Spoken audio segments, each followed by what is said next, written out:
Pemirsa, anak pengusaha Riza Khalid, Muhammad Keri Adrianto Riza dan 4 tersangka lainnya menjalani sidang perdana kasus dugaan korupsi tata kelola minyak mentah dan produk kilang PT Pertamina. Kasus tersebut diduga menyebabkan kerugian negara hingga 285 triliun rupiah. Anak pengusaha Riza Khalid sekaligus beneficial owner PT Navigator Khatulistiwa Muhammad Keri Adrianto Riza tiba di Pengadilan Tipikor pada Pengadilan Negeri Jakarta Pusat Senin pagi. Adrianto bersama 4 tersangka lainnya dari pihak swasta yakni Direktur Utama PT Pertamina International Shipping Yoki Firnandi, VP Feedstock Management PT Kilang Pertamina International Agus Purwono, Komisaris PT Navigator Khatulistiwa sekaligus Komisaris PT Jenggala Maritim Dimas W.H. Spati, dan Komisaris PT Jenggala Maritim dan Direktur Utama PT Orbit Terminal Merak Gading Ramadan Judo menjalani sidang perdana tindak pidana korupsi tata kelola minyak mentah dan produk kilang di PT Pertamina. Sidang perdana ini beragendakan pembacaan dakwaan jaksa penuntut umum terkait tindak pidana korupsi yang diperbuat dan dilakukan para terdakwa di klaster swasta yang diduga menyebabkan kerugian negara mencapai 285 triliun rupiah. Kejaksaan Agung sudah menetapkan 18 tersangka dalam perkara ini. Dalam penyidikan Kejaksaan Agung, Adrianto bersama tersangka lainnya disebut telah melakukan pemufakatan jahat dalam kegiatan pengadaan impor minyak mentah oleh PT Kilang Pertamina Internasional dan produk kilang oleh PT Pertamina Patraniaga. Pemufakatan ini diwujudkan dengan mengatur proses pengadaan impor minyak mentah dan produk kilang yang seolah-olah dilaksanakan sesuai ketentuan. Salah satunya dengan pengondisian pemenangan broker yang telah ditentukan dan menyetujui pembelian dengan harga tinggi yang tidak memenuhi persyaratan. Ya, Wakil Ketua MPR RI Edi Suparno menanggapi polemik dana reses anggota Dewan periode 2024-2029 yang mencapai 702 juta rupiah. Menurutnya, Sekretariat Jenderal DPR harus menjelaskan ke publik terkait dana reses anggota Dewan.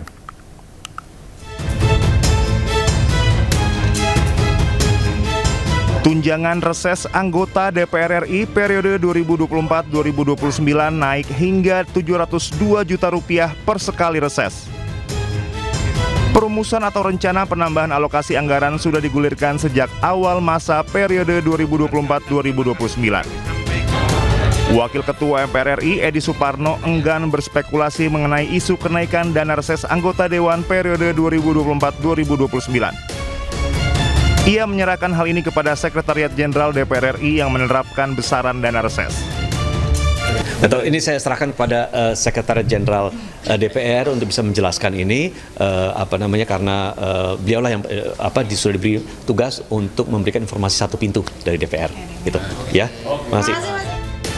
Sebelumnya, Wakil Ketua DPR RI Sufmi Dasko Ahmad mengatakan penambahan uang reses anggota DPR RI sebesar 302 juta rupiah setiap kali turun ke konstituennya sudah dihitung menurut kebutuhan setiap anggota DPR. Penambahan uang reses mengakomodir aspirasi dari para anggota DPR RI.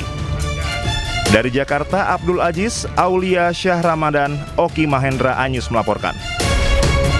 Lagi anggota DPR RI jadi sorotan. Dana reses anggota DPR naik hampir 2 kali lipat menjadi 709 juta rupiah per anggota Dewan. Pimpinan DPR menyebut kenaikan dana reses karena jumlah dapil dan indeks kegiatan bertambah dibandingkan periode sebelumnya.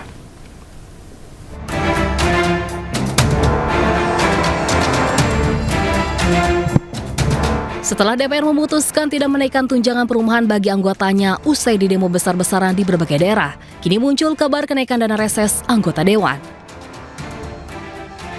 Dana reses adalah uang yang diberikan kepada pimpinan dan anggota DPR setiap melaksanakan reses.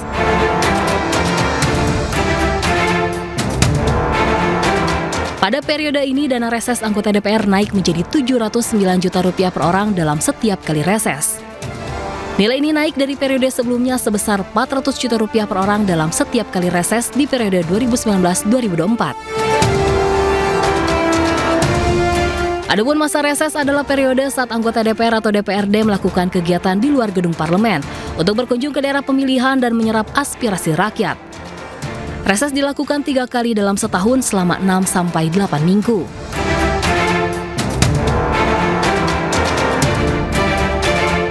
Wakil Ketua DPR Sufmi Dasko Ahmad mengungkap alasan kenaikan dana reses karena indeks kegiatan dari jumlah dapil yang didukung bertambah dari periode sebelumnya. Ia juga menegaskan dana reses tidak masuk ke kantong anggota Dewan, melainkan untuk kegiatan reses di dapil dengan berbagai kegiatan menyerap aspirasi rakyat.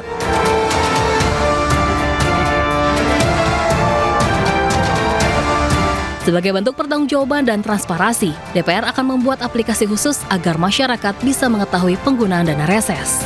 Tim Liputan iNews melaporkan. Dari informasi terkait pra-peradilan mantan Mendikbudristek Nadiem Makarim yang ditolak oleh Hakim Pengadilan Negeri Jakarta Selatan, Nadiem mengajukan pra-peradilan atas penetapannya sebagai tersangka kasus korupsi pengadaan laptop. Mengadili, 1. Menolak permohonan pra-peradilan pemohon, 2. Membebankan kepada pemohon untuk membayar biaya perkara sejumlah nihil. Demikianlah diputuskan pada hari Senin tanggal 13 Oktober 2025 oleh Ketua Darmawan Esa, Hakim Pra-Peradilan pada Pengadilan Negeri Jakarta Selatan. Pra-peradilan mantan Mendikbudristek Nadiem Makarim ditolak Hakim Tunggal Pengadilan Negeri Jakarta Selatan. Sidang terkait sah atau tidaknya penetapan tersangka Nadiem Makarim dipimpin Hakim Tunggal Iketut Darpawan. Darpawan menilai penetapan tersangka terhadap Nadiem Makarim telah sesuai prosedur dan sah menurut hukum yang berlaku. Terkait penolakan pra-peradilan tersebut, kuasa hukum Nadiem menyebut pihak Nadiem akan mempersiapkan beberapa alat bukti yang bisa meringankan Nadiem di pokok perkara nanti.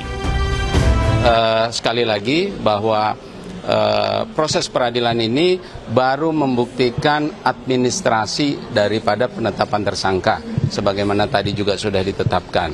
Nah, dengan demikian maka kami sebagai penasihat hukum Pak Nadiem akan mempersiapkan ya alat-alat bukti yang tentunya akan memberikan pembuktian secara substansial nantinya di dalam pemeriksaan pokok perkara. Sementara itu, keluarga Nadiem Makarim yang hadir dalam sidang menyebut akan menjalani proses hukum yang berlaku meski mereka tahu Nadiem adalah pribadi yang jujur dalam pekerjaannya. Mesti ngomong apa saya? Hasil peradilan ini hasil keputusan ini tentu saja sangat menyedihkan, mematahkan hati kami sebagai orang tua Nadiem ya. Kami tahu bahwa anak kami adalah orang yang bersih, yang menjalankan seluruh pekerjaannya, karirnya itu dengan prinsip-prinsip itu. Seperti yang udah pernah saya katakan, dengan prinsip-prinsip moral dan kejujuran dan kebaikan yang teguh untuk nusa dan bangsa. Untuk nusa dan bangsa. Kita sedih dan nggak mengerti mengapa ini semua bisa terjadi. Tapi setelah mengatakan itu, ya udah, sekarang kita hadapi perjuangan ke depan yang pasti masih panjang, nggak mungkin pendek. Tapi saya tahu bahwa anak saya anak yang jujur dan dia akan berjuang dan dia akan mengungkapkan kejujurannya itu.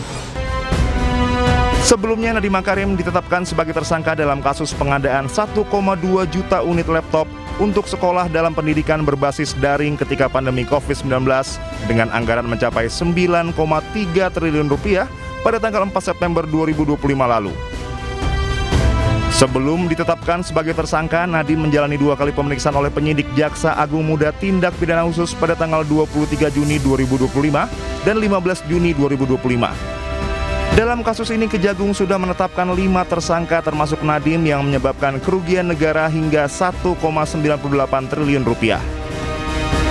Dari Jakarta, Nata Arman, M. Hoirin, Rizky Solehudin, iNews melaporkan.